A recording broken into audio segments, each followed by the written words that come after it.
Bismillahirrahmanirrahim. Assalamualaikum warahmatullahi wabarakatuh.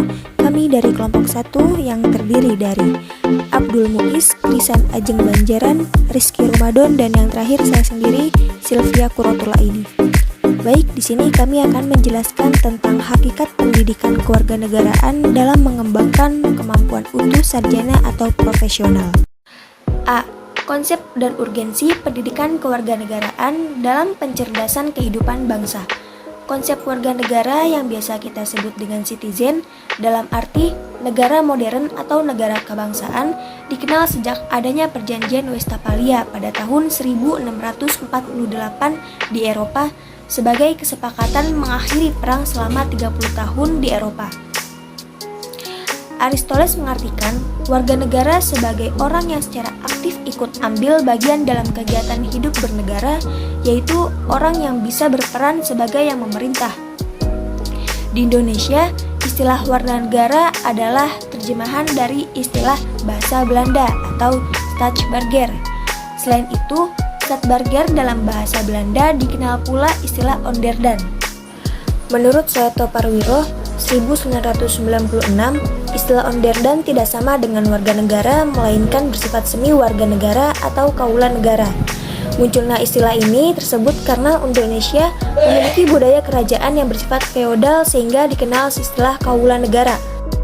Kemudian, menurut yuridis, istilah kewarganegaraan dan pendidikan kewarganegaraan di Indonesia dapat ditelusuri dalam peraturan perundang-undangan berikut ini adalah kewarganegaraan adalah segala hal ihwal yang berhubungan dengan warga negara. Pendidikan kewarganegaraan dimaksudkan untuk membentuk peserta didik menjadi manusia yang memiliki rasa kebangsaan dan cinta tanah air. Kita masuk ke poin yang B, yaitu alasan mengapa diperlukan pendidikan kewarganegaraan. Pendidikan kewarganegaraan mengajarkan bagaimana warga negara tidak hanya tunduk dan patuh terhadap negara, tapi juga mengajarkan bagaimana sesungguhnya warga negara itu harus toleran dan mandiri. Melalui pendidikan kewarganegaraan, warga negara Republik Indonesia itu diharapkan untuk mampu memahami, menganalisa, dan menjawab masalah-masalah yang dihadapi oleh masyarakat, bangsa, dan negaranya secara konsisten dan berkesinambungan dengan cita-cita dan tujuan nasional seperti yang digariskan dalam pembukaan Undang-Undang Dasar 1945. Dalam perjuangan non-fisik, harus tetap memegang teguh nilai-nilai ini di semua aspek kehidupan, khususnya untuk memerangi keterbelakangan, kemiskinan, kesenjangan sosial, korupsi, kolusi, dan nepotisme. Kemudian menguasai iptek, meningkatkan kualitas sumber daya manusia agar memiliki daya saing, memelihara serta menjaga persatuan dan kesatuan bangsa, dan berpikir objektif, rasional, serta mandiri. Pada dasarnya, belajar tentang keindonesiaan yaitu belajar untuk menjadi manusia yang berpribadian Indonesia, membangun rasa kebangsaan, mencintai tanah air Indonesia. Karena seorang sarjana atau profesional sebagai bagian dari masyarakat Indonesia yang terdidik itu perlu memahami tentang Indonesia, memiliki kepribadian Indonesia, memiliki rasa kebangsaan Indonesia, dan mencintai tanah air Indonesia.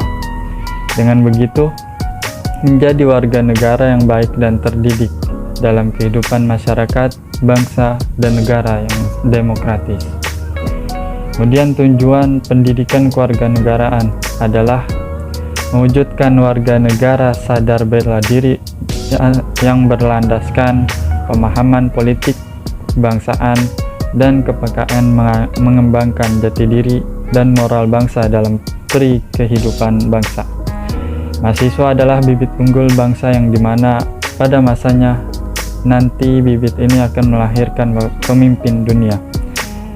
Oleh sebab itu, diperlukan pendidikan moral dan akademis yang akan menunjang sosok pribadi mahasiswa.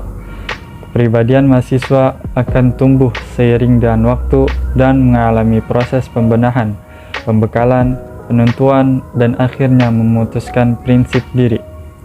Negara, masyarakat, masa datang. Diperlukan ilmu yang cukup untuk dapat mendukung kokohnya pendirian suatu negara. Ya baik, di sini saya akan menjelaskan materi bagian C, yaitu menggali sumber historis, sosiologis, dan politik tentang pendidikan kewarganegaraan di Indonesia. Di sini kita akan menggali pendidikan kewarganegaraan dengan menggali sumber-sumber pendidikan kewarganegaraan di Indonesia, baik secara historis, sosiologis, maupun politis, yang tumbuh berkembang dan berkontribusi dalam pembangunan serta pencerdasan kehidupan bermasyarakat, berbangsa, dan bernegara, hingga dapat disadari bahwa bangsa Indonesia memerlukan pendidikan kewarganegaraan untuk memahami pendidikan kewarganegaraan di Indonesia. Pengkajiannya dapat dilakukan secara historis, sosiologis, dan politis. Secara historis, pendidikan kewarganegaraan dalam arti substansi telah dimulai jauh sebelum Indonesia diproklamasikan sebagai negara merdeka. Dalam sejarah kebangsaan Indonesia, berdirinya organisasi Budi Utomo tahun 1908 disepakati sebagai Hari Kebangkitan Nasional. Karena pada saat itulah dalam diri bangsa Indonesia mulai tumbuh kesadaran sebagai bangsa walaupun belum menamakan Indonesia. Ya baik, selanjutnya pada tahun 1928 para pemuda yang berasal dari wilayah Nusantara berikrar menyatakan diri sebagai bahasa Indonesia, bertanah air, dan berbahasa Persatuan Bahasa Indonesia. Pada tahun 1930-an, organisasi kebangsaan baik yang berjuang secara terang-terangan maupun diam-diam, baik di dalam negeri maupun di luar negeri, tumbuh bagaikan jamur di musim hujan. Secara umum, organisasi tersebut bergerak dan bertujuan membangun rasa kebangsaan dan mencita-citakan Indonesia merdeka. Indonesia sebagai negara merdeka yang dicita-citakan adalah negara yang mandiri, yang lepas dari penjajahan dan ketergantungan terhadap kekuatan asing.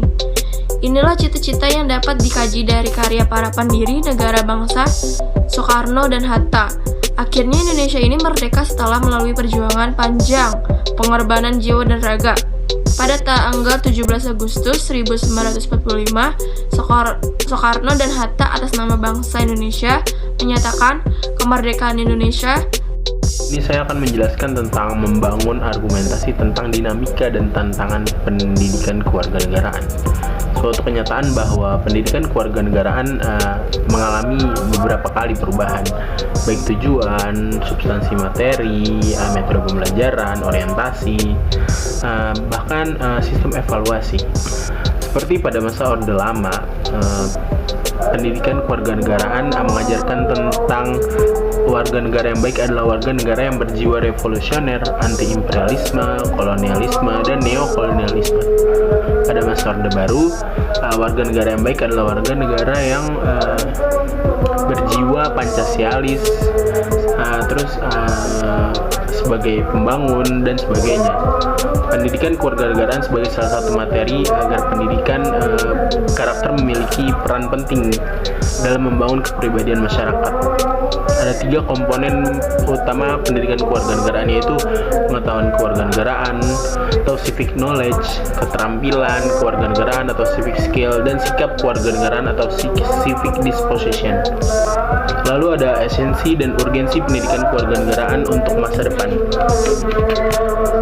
Ekonomi Indonesia sangat menjanjikan walaupun kondisinya saat ini belum dipahami secara luas. Saat ini ekonomi Indonesia berada pada urutan 16 besar.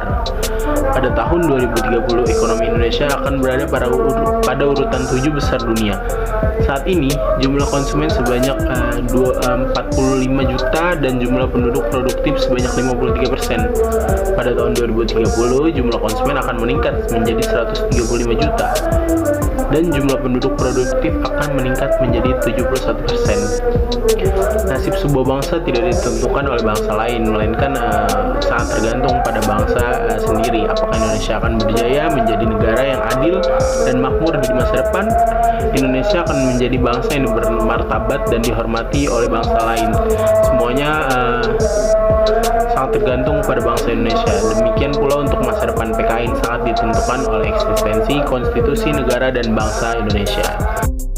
Adapun kesimpulan yang dapat kita ambil bahwa negara perlu menyelenggarakan pendidikan kewarganegaraan karena setiap generasi orang baru yang harus mendapat pengetahuan, sikap atau nilai dan keterampilan agar mampu mengembangkan warga negara yang memiliki watak atau karakter yang baik dan cerdas untuk hidup dalam kehidupan masyarakat, berbangsa dan bernegara sesuai dengan demokrasi konstitusional. Mungkin hanya ini yang dapat kami sampaikan, kurang lebihnya mohon maaf. Wabillahi taufiq wal hidayah. Wassalamualaikum warahmatullahi wabarakatuh.